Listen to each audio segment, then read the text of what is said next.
Welcome to Eternal Journey, the podcast.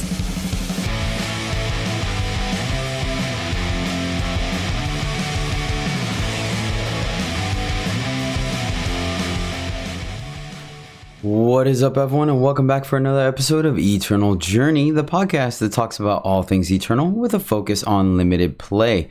I'm your host, Jedi, aka Caesar the Crowd Pleaser. And this week is episode 22, where we're going to be discussing identifying your lane in draft. That's right, it is a very important part of the draft process, and we're going to be going into it today. But first things first, I want to go ahead and mention our YouTube channel, which you could potentially be watching this podcast on there right now. That's EJthePodcast on YouTube. That's where you can find all my content, both online and offline. Post draft videos, post constructive videos. We do the special events there, as well as sealed tournament reports and the occasional opening pack openings and stuff like that. Definitely check it out. Give it an old subscribe, and you guys can catch more content, whether you can catch me streaming live on Twitch or not. And speaking of Twitch, twitch.tv/Jedi_EJ is where you can catch me streaming live every Monday and Tuesday mornings, with Sunday for the time being. Due to work and other responsibilities, I had to shift from Saturday to Sunday. Depending on how my following goes on that day, it may stay there. It may go back to Saturday as soon as it is available. So let me know in the comments below what day works best for you, just so I have an idea. All right, guys, that is going to do it. I don't have any sponsors or anything. Not a very big podcast yet.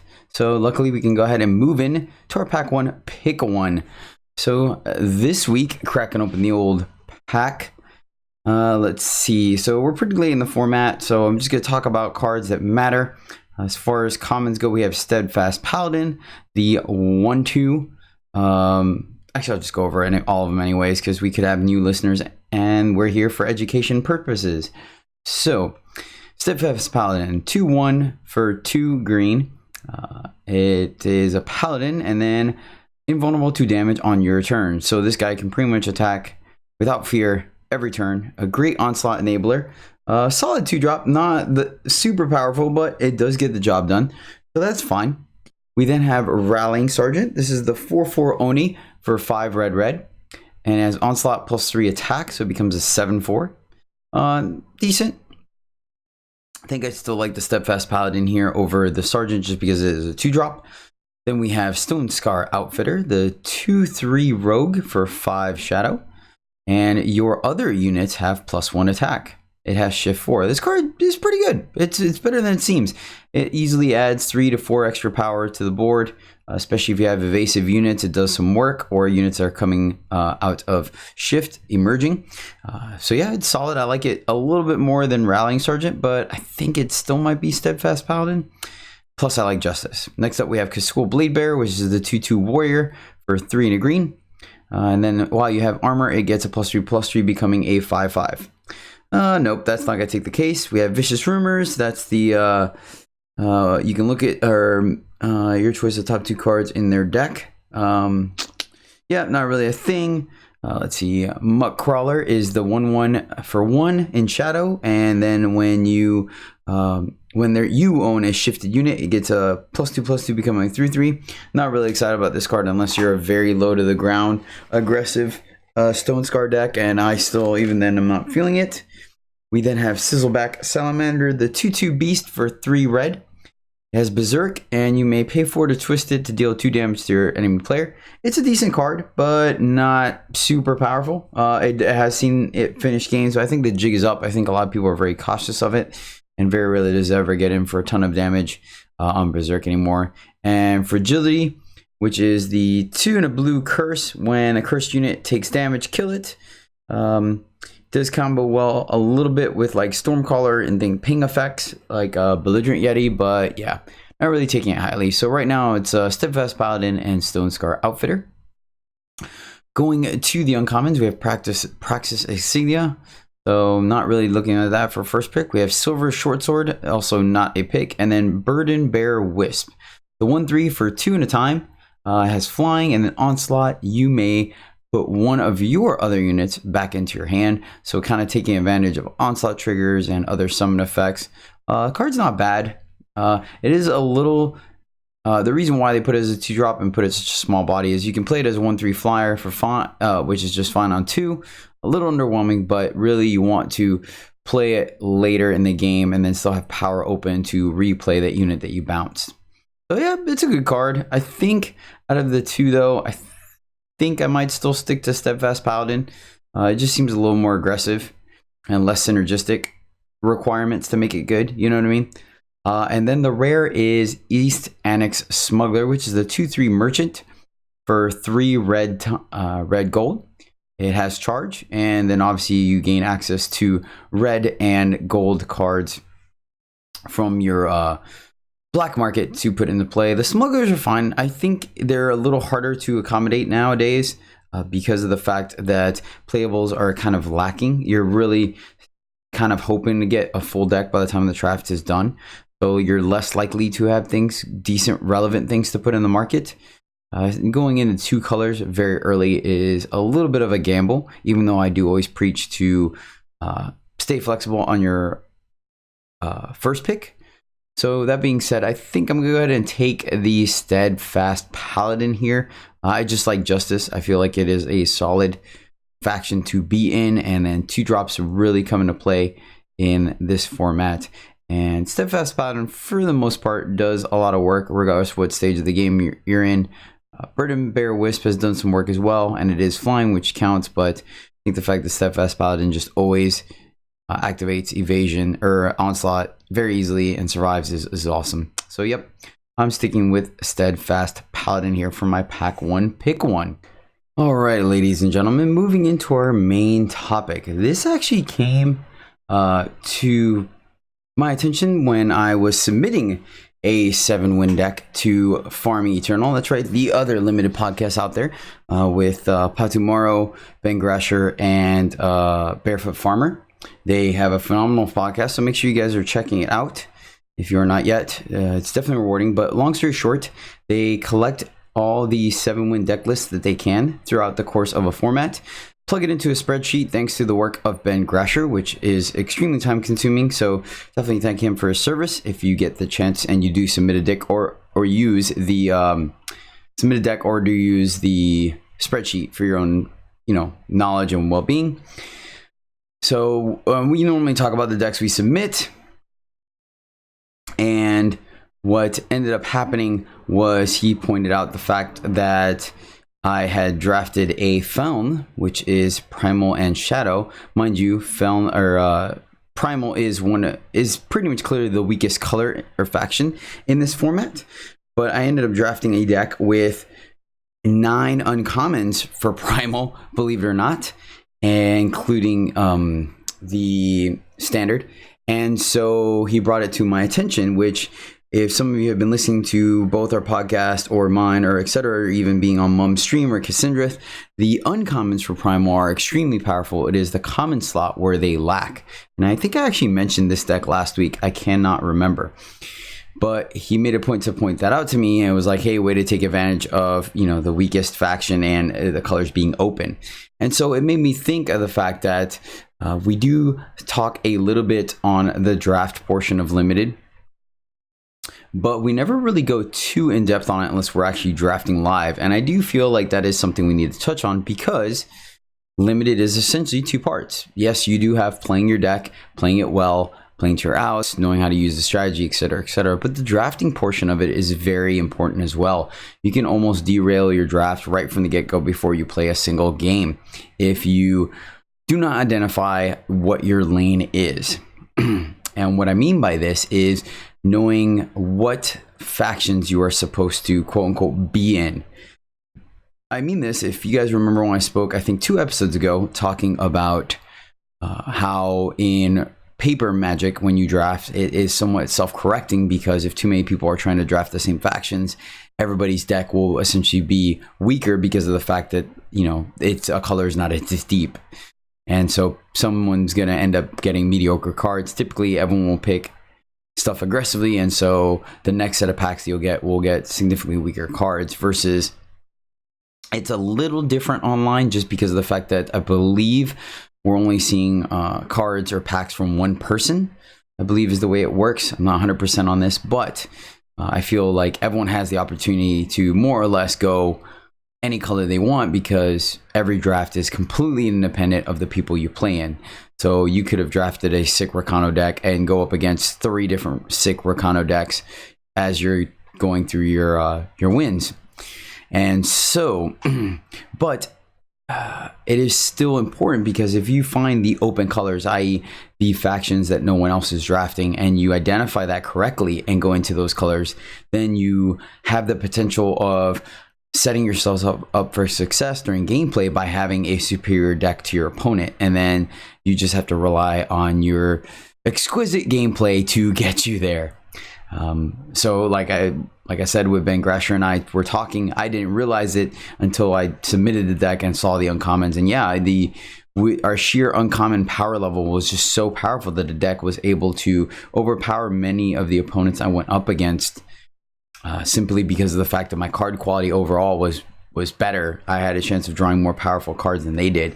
And that was simply, even in the fact that I was in quote unquote the weakest faction, i.e. Primal, I was still able to get there because Primal was so open that I was able to get late picks. That's the other thing that I'll talk about. Well, I guess I'll mention right now since I already said it, which is if you do identify which colors are not being drafted, it leads you to potentially, and this could be a little back and forth. I actually didn't put that in my notes, but it allows you to prioritize picks differently. So for example, I had Primal was wide open, no one was taking it. So if Primal had a solid removal, let's say a standard, right? Granted, I would take a standard right away, but there is a chance that I would actually, never mind. That's not important. I'm going back to paper as well, because here you have the chance of wheeling a object, so it coming back to you. But I believe on Eternal you get brand new packs every single time. So there's no point in like picking a card hoping to see the lesser played card back again. But you do have the chance of still seeing very strong cards late in packs. We've seen it plenty of times, especially for those that have been streaming with me. When I stream my drafts, we identify that color's open, we go into that color, and all of a sudden we're getting a premium removal spell or a premium unit, pick 8, 9, which shouldn't be happening, except for the fact that the other people are not drafting that color. So why would they take that card, whether it's good or not? And so those are some of the benefits you get from identifying what lanes you're in. So instead of drafting, let's say, a 4 or 5 Stone Scour deck, right? Shadow and Fire. Let's say you identify that Shadow is kind of medium, and then Time is open, and you go to Xenon, then all of a sudden now your deck might be a 7 or 8 out of 10. And so you're giving yourself extra percentage points just based on card and deck quality. And so that's why identifying your lane is very important. And you see me talk about this lightly on Pack 1 Pick 1s, where I do take the best card in the pack. But you've also seen me several times, and after about 3 picks, throw it in the pool because I just realized that I'm not playing it for one reason or another. So there are a couple of ways to identify what lanes are open, so to speak. And you could say lane or faction or finding identify, doesn't really matter. It's all just verbiage. But the things you are looking for is stuff like high synergy cards, right? Cards that go well together. For example, seeing some of the late uncommon or some of the uncommon payoffs late in drafts can help identify which archetype is open, because typically if someone's going to go into that archetype, they're going to want to try to prioritize those cards and take those cards early. So if you're seeing something like, and this is a semi-bad example, but we'll go with it. Let's say the can't remember it, but the Explorer, that when a card emerges, you draw 2 cards, right? That card is still unplayable, but let's say you see it pick 5, right? That could be a signal that for example, let's say Xenon Emerge deck is kind of open. Things like Stiggy. If you see Stiggy, the 7/6 Overwhelm that costs 10, but if you have 7 or more power on the board or attack, it costs 3. If you see that late, there's a good chance that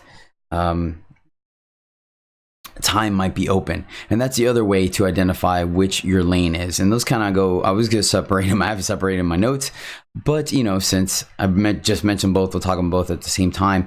So those are typically the 2 ways where you could start to identify what your lane could be, which is like I mentioned, individual cards that are powerful to show what colors may or may not be taken, as well as the center points or payoffs for synergistic things. Like if you're seeing I don't know, like the uncommon 3/3 that draws you a card, or the there you go, clan. I really have to get better at these names, but the 2/2 war chief or whatever, the Oni that draws you a card when you play a weapon, that could signify either red or some kind of weapon synergistic deck could be open if you're seeing this late. The one thing I will say about certain cards is you're really trying to identify this later in the draft rather than earlier.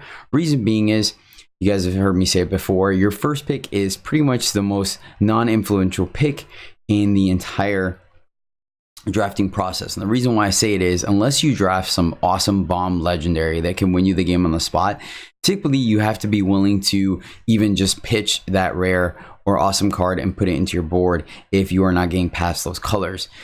The person that's passing to you in pack 1 has no idea what you took. They really don't care. They're going to continue to play off of what they took. So for example, if let's say you open a Eclipse Dragon, right? Eclipse Dragon is almost a slam dunk. It's a phenomenal card. You take it, right? But let's say the person passing to you opened the Red Lord. I mean, they wouldn't, the 5 pip one, right? Red, 5/5 charge, give all your guys warp. If they pick that, then guess what? They're gonna prioritize fire just like you would. And so this means that you're gonna see less fire. Now the trick is, why I say you have to wait a little bit before you can make that decision, is that there are a lot of good potentially a lot of good cards in packs. So your picks 2 and 3, you still want to just pick the most powerful card in it, because let's say for example you get past the 3/3 Dire Beast that you can shift for 5 to give something lifesteal, right? That card is awesome, but it's an uncommon and the rare's missing. Well, then you can't count on them being not in shadow, because despite that card being great, if they took a rare or another uncommon, there's a chance that they also took a powerful shadow card, or maybe a Xenon card or a Stone Scar card. And so you can't just be like, oh yeah, shadow's open, we're going for it. Granted, you will still pick that card because it's a very powerful card, but you have to wait until you see your subsequent picks and see what is left in the pack, what is not, to identify. Same thing goes, once again, like I said, for the stronger cards. If you see a Stiggy pack 2, that may or may not signify that time is open. It just could mean that there was a more premium card in the pack and they took. It's not until picks 4, 5, 6 where I really start to identify what is left in the pack and what I'm getting past. And then occasionally you get gifts later on where, like I said, picks 8, 9, and 10, you see a card that's, you're like, why is this still in the pack? Oh my God. Typically there, unless there was a very deep pack, which happens as well. Like all of a sudden you get a Streets of Flames. You're like, why am I getting a Streets of Flame? But, the person before you or just before them could have taken a Heretic Cannon. They're both, you know what I mean? So you see an awesome common, but they end up taking an uncommon prior. So little things like this help you identify what lane you're supposed to be in. Sometimes you can read it wrong. Once again, if a pack is deep or a color is deep and they have plenty of playables, there is a chance that you make the wrong read. It's also okay, in a 2-color format or a 3-color format too. I mean, a 3-color format might be a little more punishing. But the it could end up being like, okay, you thought you were gonna be primarily fire, and now fire is gonna be your splash, and you're actually more justice or time, and so it sometimes, and you have to be willing to make that switch, which we'll talk about later. Okay, so another important factor into identifying or facilitating identifying your lane is staying open. There's several ways to do this. Once again, guys, you catch me live on Twitch. you can try to talk about all this when I'm going through the draft, especially having discussions when I can based on who's in chat. But first, like I've mentioned several times, you have to be willing to cut your first pick. So obviously your first pick is going to be the most powerful card in the pack because you are hoping to play it. I will say that despite them being quite powerful, the 5 pip or 5 influence cycle, the fact that they are 5 influence makes them quite difficult to play. You pretty much want to be a mono faction to play them. In all honesty, I did try playing Tazbu in a primary shadow build. I was going to try to go mono shadow, but I was not able to because of what was passed to me, i.e. trying to find the open lane. So I was getting shadow, but there were plenty of packs that literally had no good shadow picks, so I was just better off taking another card. And even with 12, I believe, shadow sources, there were still a couple of times when I was not able to play Tazbu. Of note, it was before the buff. So the 2 times I played him, I didn't get to draw any cards off of him, but such is life. So yeah, you want to take your first pick, the most powerful card, and sometimes you have to be willing to not play it. Typically, if you take a common, you might be in better position or uncommon to play it than, you know, some awesome legendary. But I take that back. It's the same amount regardless of what card you pick, because the person passing you did not care what card you took, whether it was a common, uncommon, or rare. I guess just the influence part is what makes it more viable. The higher power cost it is, and then the lesser the influence requirement, the higher chance you have of playing it via splash or just it being a secondary color or even your primary color. But you do have to be willing to drop it more often than not, or more often than they should. I see a lot of people kind of being married to their first pick, and thus causes them to not really see what is open, or maybe just lock into a second color instead of being able to identify that 2 other entirely new colors are open, and that's what they should be in. And so they're picking suboptimal cards. I am not one to dwell on the cards I passed. Like, for example, in that awesome Felm deck that we drafted, I could have first picked an Avalanche Yeti, which is the 2/2 for 2, and you could shift it for 6 to stun 2 units for as long as it stays shifted, which is awesome. And like I said, we end up in Felm but I ended up picking a Retribution over it, which I still think is the correct play, and Ben Grasher agrees with me. But obviously I boarded. I think I put the Retribution in the pool probably about picks 4 or 5, I think, is when I identified that we just weren't seeing any justice, and put it in the board so I wasn't stuck on it. So, you know, that's one of those things. But you know, sometimes you're right. Sometimes you pick your first color and you're good to go, and you can rock it, and it'll be either your primary or secondary color. And then sometimes you have to let go of it and see the writing on the wall. And so being willing to cut it right off the bat really sets you up for success. The next one is sticking to one color. That is a form of being open, which I have done sometimes. And it requires, once again, occasionally taking a suboptimal card over a really optimal card, or powerful card, I should say, not optimal, to maintain a single color. You know, and there is a fine line to that, because at the end of the day, you want to draft the best deck you can. Sometimes it is just making sure your deck is nice and smooth. That's why you don't just pick 5 colors all the way through the draft and see what happens. So at a certain point, having it being one of your quote unquote colors or a lane you're supposed to be in does give a certain card slight priority over others, but it does come at a price sometimes. And early in the draft, I think it can benefit you to lock in one color. Granted, I do not believe that the people you are passing to are going to pass packs back to you like they would in real life. I think they're, once again, just completely independent and random. So what you are passing isn't really important. I do keep track of what cards may go by. So later on, I could be like, okay, we saw this and that, and now I'm seeing this. Okay, I do think this faction is open, so I can switch to that, which we'll talk about in a minute, or just prioritize that now. And so you can kind of lock yourself into one color, which leaves, you know, a couple of picks for other factions where you stay open. And then that way you can wait till packs 2 and 3 to kind of lock in your second color, because you are only firmly in 1 versus firmly in 2. And then you have to think about dropping a color to move. So that is another way of staying open. The risky part of this, like I said, is that you have the occasional chance to pick, let's say, a 5 out of 10 card instead of a 6 or 7 out of 10 card because you're trying to stick to one color. So that is something to consider, but it is a completely viable technique, and I've done it several times. I normally still pick an off color, uncommon, or something that I think is powerful just in case, and just be willing to sack a pick for it. And then the final way is just picking the best card in the pack throughout pack one. This takes quite a bit of discipline because you know, and I have seen it on stream a couple times where people start to worry about my picks, or they kind of tell me, where is this draft going? What is our deck trying to do? As I'm just picking continuously the best cards in the pack. And I think, once again, this one is a little risky because you are kind of cutting, you know, you're running the risk of increasing your not playable or decreasing your playable count. But because obviously some of the picks you're making, but you have the chance of upgrading your deck power level overall. And it keeps you as open as possible because you have cards in a couple of factions. Typically in this, you still have one that you're favoring, which you can identify that the person passing you packs 1 and 4 are going to keep feeding you.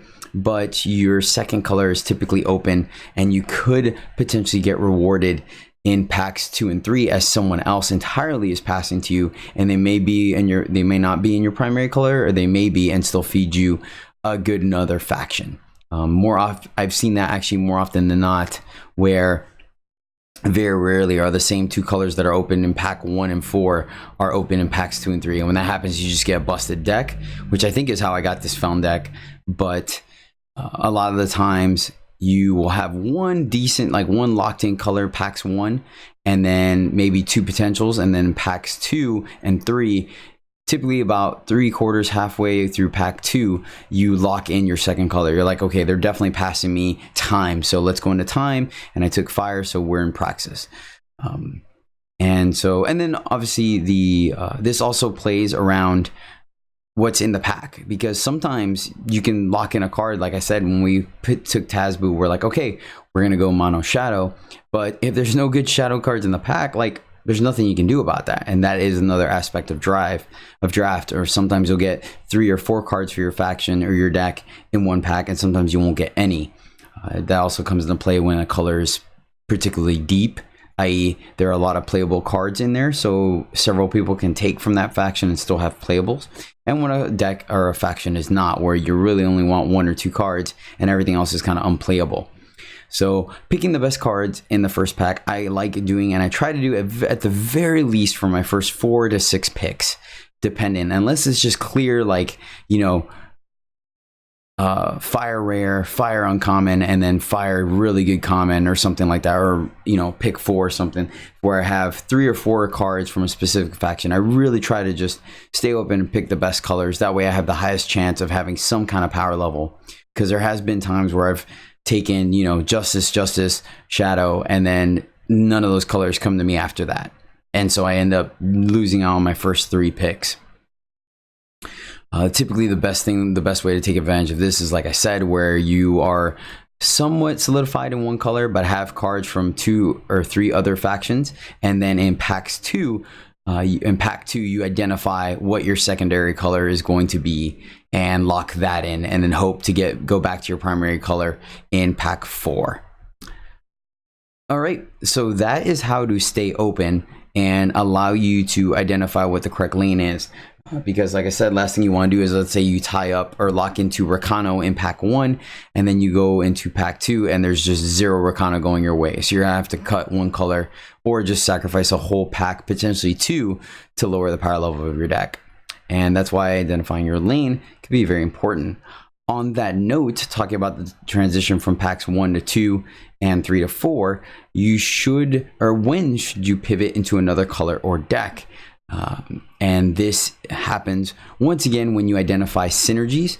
There isn't really too many synergies now in this format. Some decks do have synergy underlying synergies, where, example, if you go Argentport, you have a little bit of armor matters. I have not seen too many of the spells matter deck going around, but for example, a good this is like, let's say I have a couple of fire cards, but then all of a sudden I'm getting a ton of pummels and things like that, and maybe machetes in pack 2.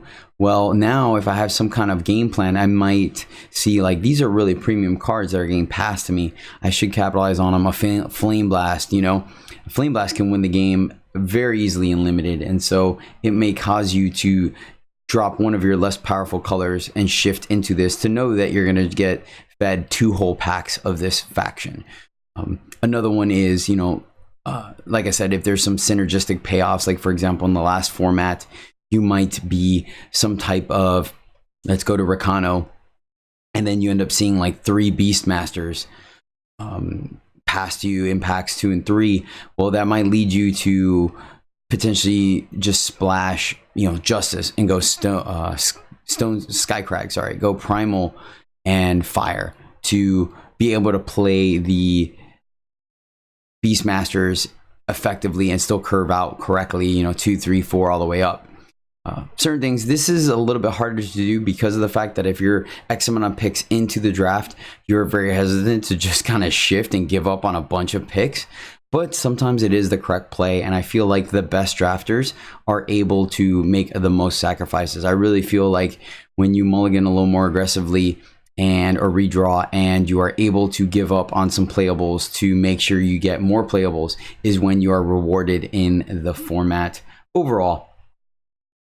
But yeah, this one I'm not gonna spend too much time on. It's just something to keep in note because of the simple fact, like I said, this one's really difficult to identify when you should or shouldn't, because then you can always make the argument of like, well, I just need a handful of playables here or decent curve fillers, and then in packs 4 I will get rewarded, or maybe it's just there's nothing in this pack and then pack 3 will pay off. So it's really difficult. Synergistic cards kind of help a little bit. If you get a super late whatever, like Void Matters, then you're like, oh, okay, maybe the Void deck is open, etc.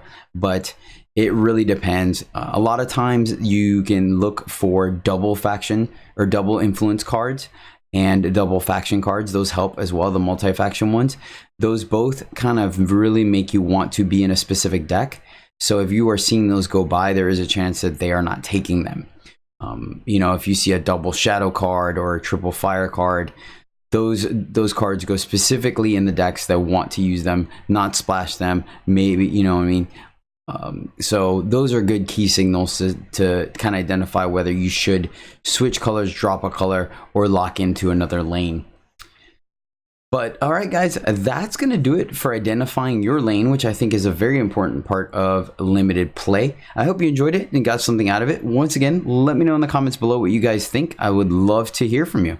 Moving on to our second topic. Like I said, this is a limited focused podcast, but I do hope in the future to start spreading out. I have talked about tournament reports, and maybe one day in the future when I am able to get more popular, I can kick off a 100 card singleton / pseudo commander format, and we can have this podcast break into 2 parts, limited and that.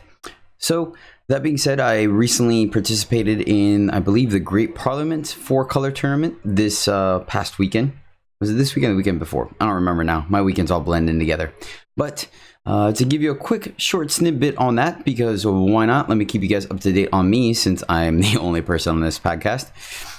And mind you, for you guys listening, I've pretty much kind of given up on the trying to find a co-host. I really have tried. I feel like the back and forth and second opinion kind of help make it a little more entertaining and more informative for you guys, but it just has proven to be quite difficult. And so I'll just kind of wait for the universe to throw a co-host my way, and we'll see how it goes. So hopefully you guys don't mind my endless rambling. All right, so I decided to play in the tournament. As usual, I was not able to put a lot of prep work in. I knew about a week in advance I was going to play in it, but due to life constraints and just working all the time, because I keep myself really busy, as well, another podcast, content creation, etc., multiple jobs, I just kind of started to put together a deck in my head.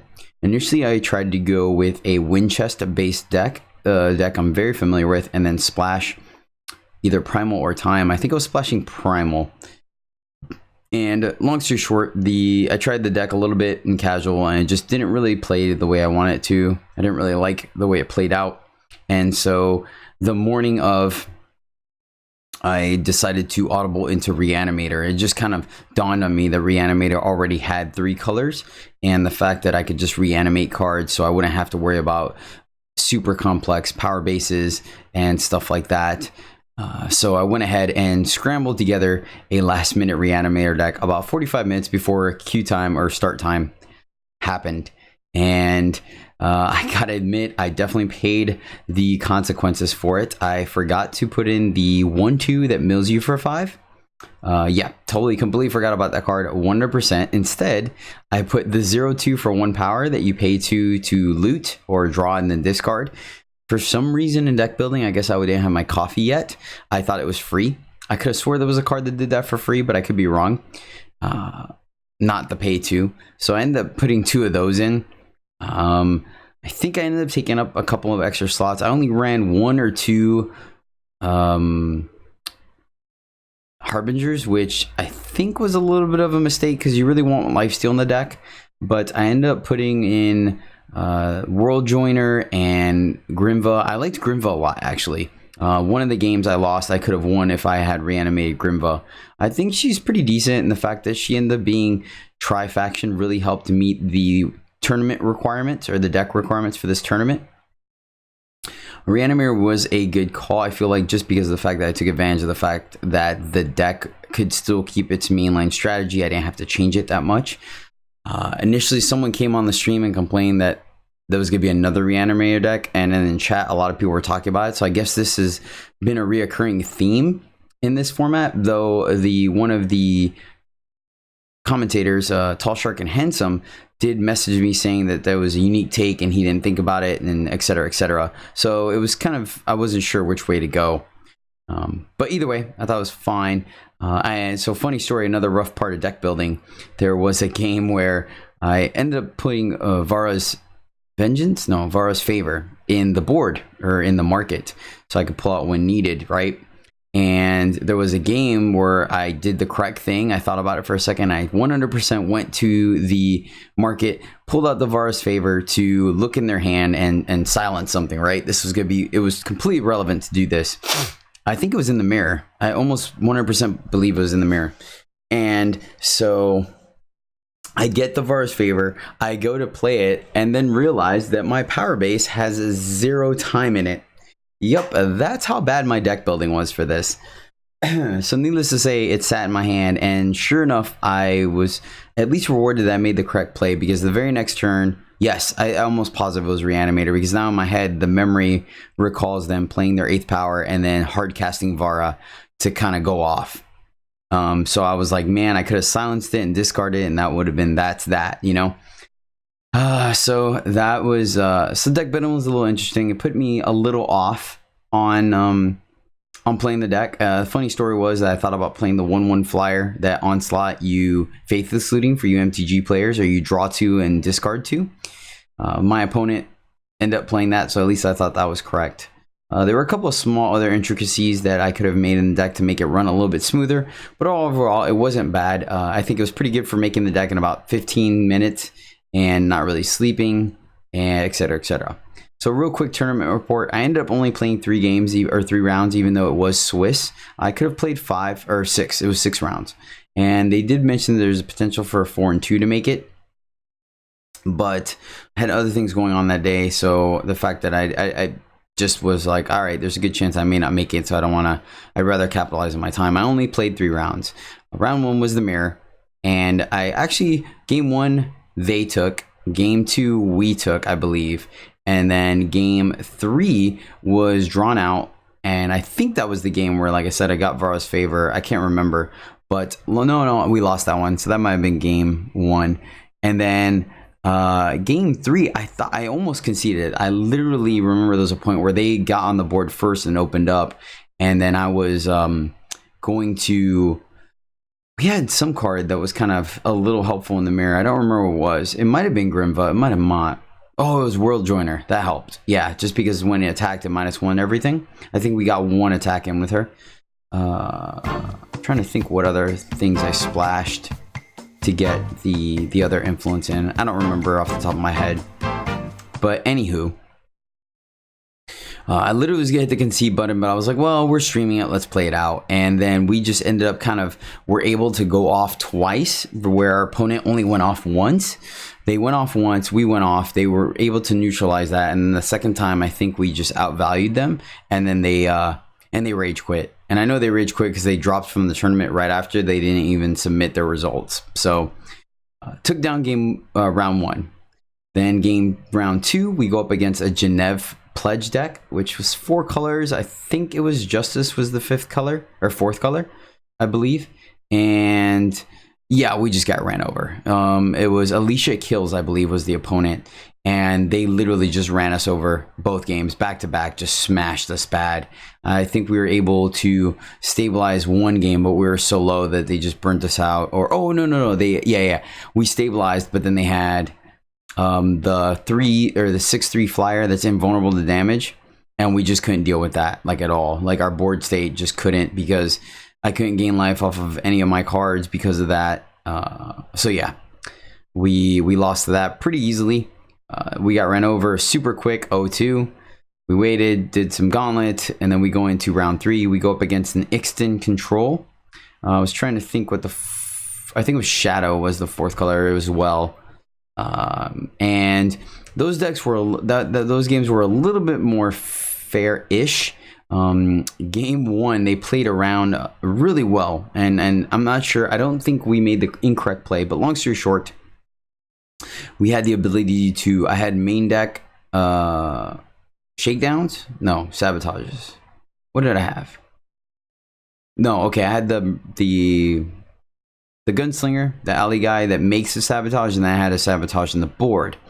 And so since we already had a grasp in hand, I think what I ended up doing was turn 3 sabotaging, right? So playing the guy, discarding a card, and then sabotaging them. And because they market. They were on the play. They went to the market. So I assumed they had a gavel. So I played my alley guide or whatever. Not alley guide, but you guys get it. Sabotage them. And they just had 2 more merchants, I think, is what they had. And so I pitched the green-black merchant, or green shadow. Pitched that one. And then next turn, I was like, okay, cool. Mind you, we have the grasp in our hand. And I was like, cool. I'll just play the merchant on 4, go grab the other sabo, and sabotage them again, so we're safe to go or whatever. Then they ended up going to the market again with one of the remaining merchants, grabbing the gavel and playing it on turn 4. And then we just never... No, wait, because then I would have got the burglarized. Well, how'd I do it? Either way, I sabotaged twice, is what I'm saying. So... needless to say, they played around it really well. Maybe we were on the play. I don't remember, guys. I'm sorry. I apologize. I do remember that, though. I remember we had the ability to sabotage them twice, so I felt pretty confident we were going to get the gavel and be safe, and they just kind of played around it with 3 merchants, and so we were punched, never got the answer, and that was all she wrote game 1. Like, literally, I think that game went super long. No, it didn't. I think they crushed us pretty easily after that. Game 2... was the longer game, and that time I just never saw a merchant, and they put a gavel on us on turn 4 again. We had the grasp, I think. I don't remember, but long story short, we lost the gavel once again. By the time I was able to hard cast things, they just had too much of a board presence and were able to stabilize. So went 1-2, and I went ahead and dropped from the tournament there. I would say that I believe Alicia Kills made top 8, and then the Ixton deck we lost to made top 4, or maybe top 2. So I would probably play Reanimator again in the tournament. I enjoyed it quite a bit. It was fun to play. I don't think it was the wrong play. We just needed to have a little more practice with the deck is all. But it was well positioned, I think. But all right, yeah, that was the 4-color tournament. Real quick. I don't want to spend too much time on this because I know pretty much every other constructed podcast has probably mentioned this. But on 6/25/19, we did get a new set of balance changes. Some are great, some are horrible. The nerfs, Var Vengeance Seeker is now a 3/3 instead of a 3/4. So that's kind of a big deal. It now, even if she still has the sack effect. If they don't sack it, she gets a +2/+2 in deadly. So she tops off at a 5/5 deadly lifesteal instead of a 5/6. So it means she trades off a little bit more with things like Sandstorm Titan and Psychalis. So that's a thing. And she can die to gun down. So that's another thing. So it's definitely, and then obviously at the smaller scale, if you have a unit in play, you can torture before she gets the +2/+2. The one that took the biggest 2 hits are Even-Handed Golem and Statuary Maiden. Statuary Maiden went from a 2/4 to a 2/2, which I have honestly no idea why they did this. I felt like her diversification was good. She was a great unit. It was a good way to deal with recursion in like a more aggressive strategy. She was good on defense, but I don't think she was broken by no means. There were plenty of times where I played her and she stonewalled something, and there was plenty of times where I played her and like nothing happened. So I don't know. I feel like that was unwarranted. Even-Handed Golem gained Voidbound, so now you literally can only play it one time. And honestly, like I know a lot of people were kind of against the Even-Handed Golem recursion, but I feel like only sticking to even cards in your deck was a big enough sacrifice that if you were able to recur this, then that's fine. It took a little bit of work, and obviously the decks made it work. Plenty of people were climbing the ladder with even-handed decks, but I don't know. I feel like if you jump through those kind of hoops, that was fine. Next one was Daria, Warrior Poet, to nerf Praxis. She just gained a cost and a health. So she went from a 4-cost 3/4 to a 5-cost 3/5. This is actually extremely relevant, believe it or not, because now you used to be able to play her on 6 and do the Berserk/Deadly buff, amplify to another unit on 6. Well, now you have to wait till 7 to do it, and that's a lot, believe it or not. If you guys have played Praxis and you're waiting to get to your Heart of the Vault, like waiting a turn more than that is really, really like. And now you have to do it at 9 power if you want to do 2 units, which typically wins you the game. Like I feel like this was a huge nerf. I really do.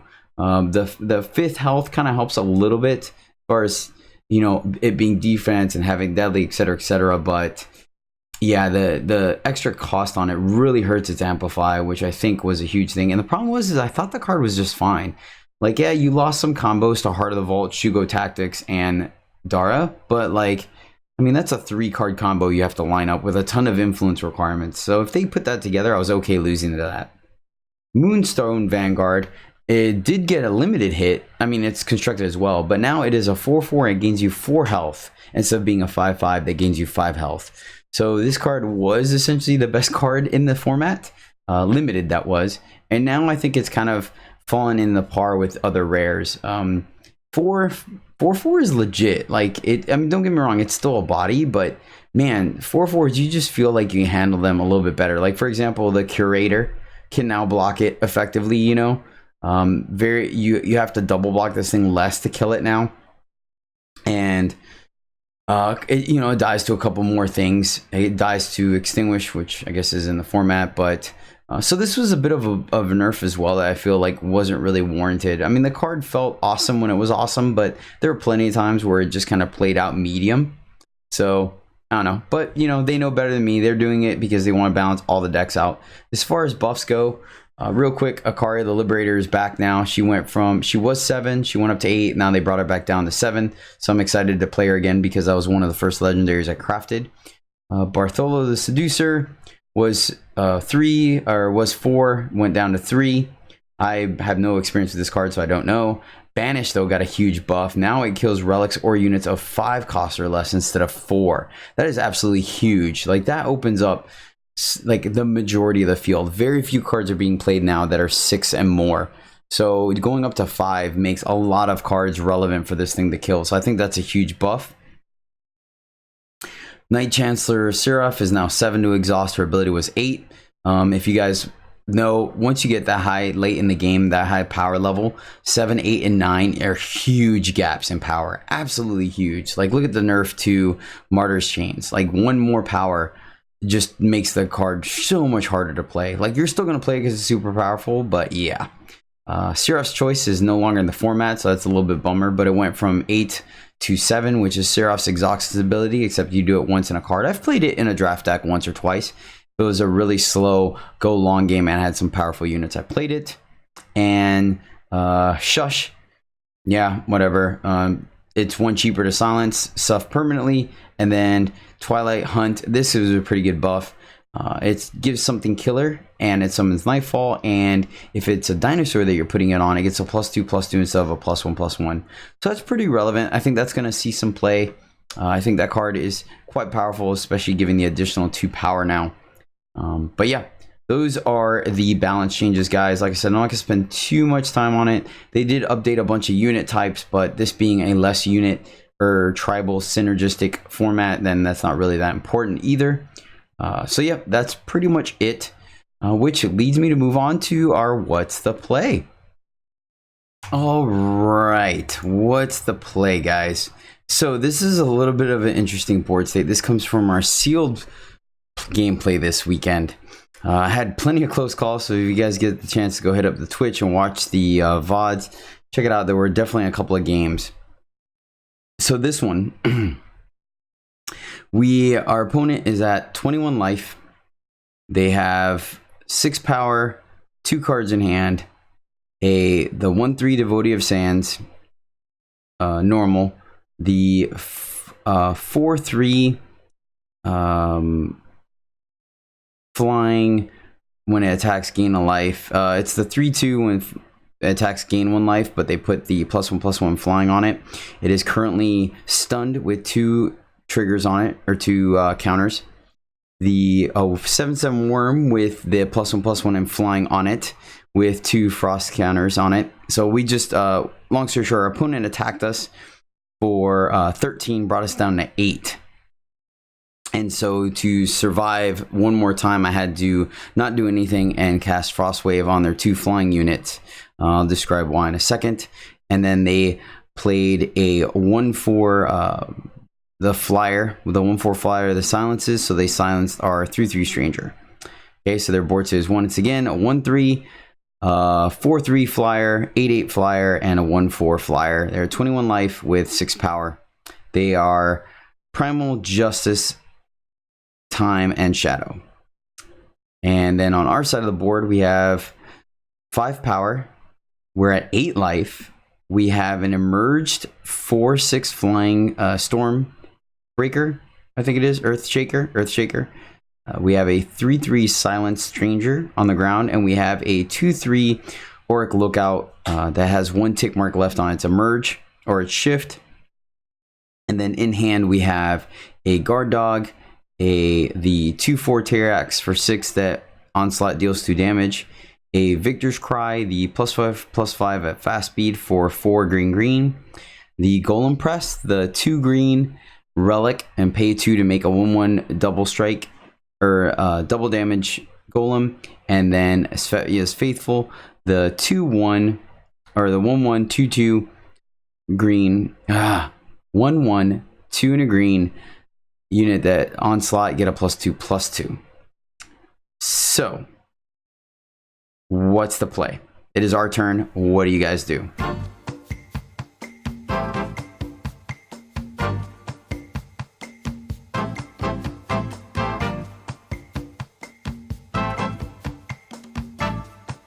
All right, so for me, I ended up deciding that it was more important to conserve my life total here and leave back the 4/6 on defense. I do think that was the correct play. So I ended up simply, wait a minute, hold on. Sorry guys, I'm watching the video. So I attacked with the 3/3, they blocked with the 1/4, and then I went ahead and developed our board by playing Svetya's Faithful for the 3/3, and then the Guard Dog for another 3/3. So adding 6 power to the board. Our opponent, so that's what I did. I guess you can figure out what you're gonna do here, but I feel like that's more elaborate play. I'm just gonna go through it for you guys. They do a good idea at the time. I have no idea what they play or what they got, and then they play Permafrost. So they Permafrost our 4/6. This is looking very bleak for our heroes here, and our opponent then proceeds to attack with the 1/4, it looks like. Let me double check real quick. Yeah, they attack with the 1/4. And that is it. Then they pass the turn. So we're at 7 life. We draw a Justice Sigil. Okay, so here we can do another what's the play if you like. So we have a 3/3, a 2/3, emerge, a 3/3, and a 3/3. So 3 3/3s.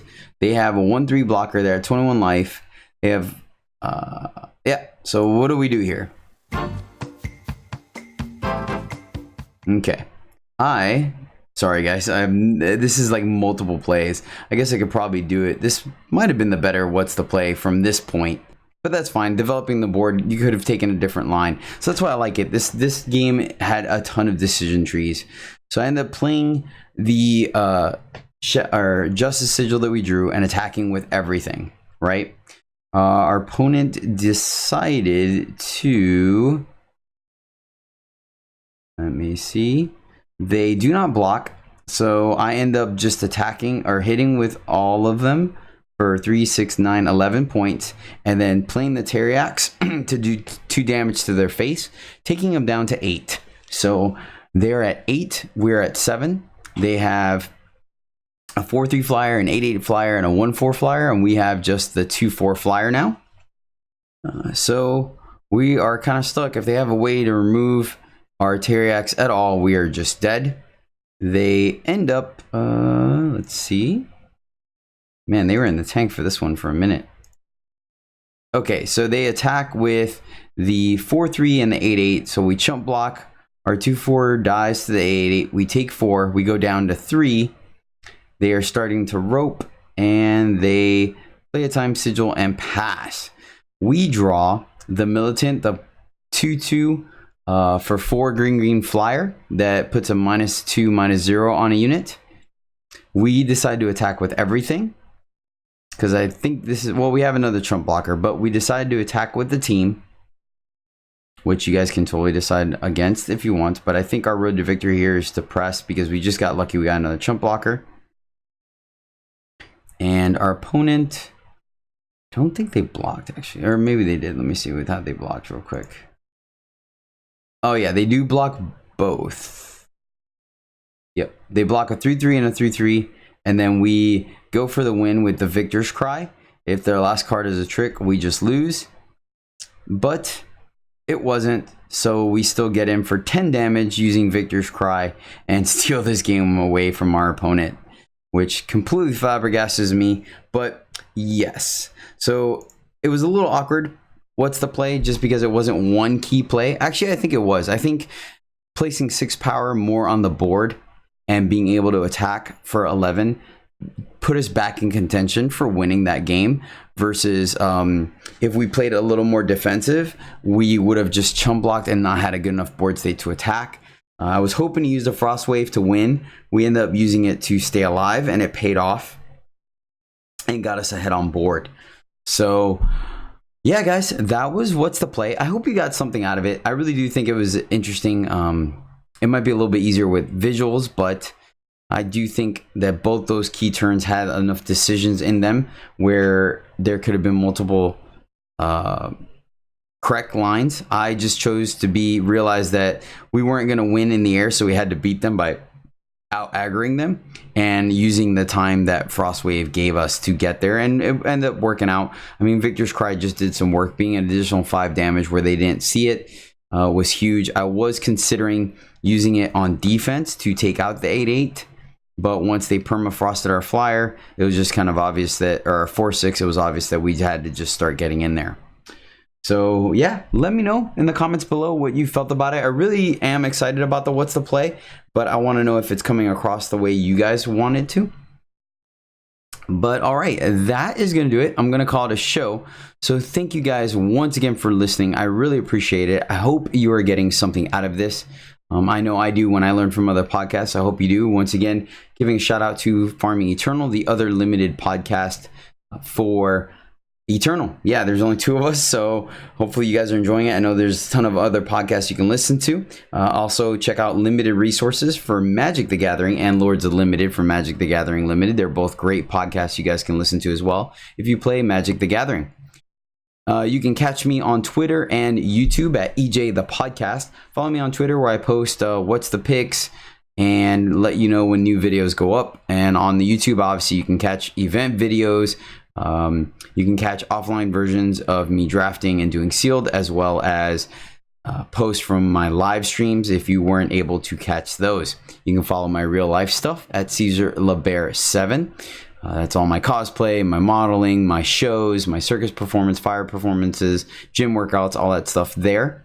And then, of course, you can catch me streaming live at twitch.tv/Jedi_EJ yet again every Monday, Tuesday, and for the time being, Sunday mornings. Check it out. Come hang out. It'd be great to have you, and we all kind of learn together, and we do more of these What's the Plays. And yeah, guys, so that's going to be a show. Thank you once again. If you can help share this show, I would really appreciate it with a friend. You know, like it, share it, rate it, post it, all that good stuff. I really, really appreciate it.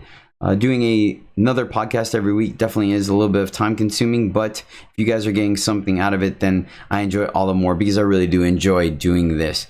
Thank you so much for listening and tuning in. And until next time, happy gaming.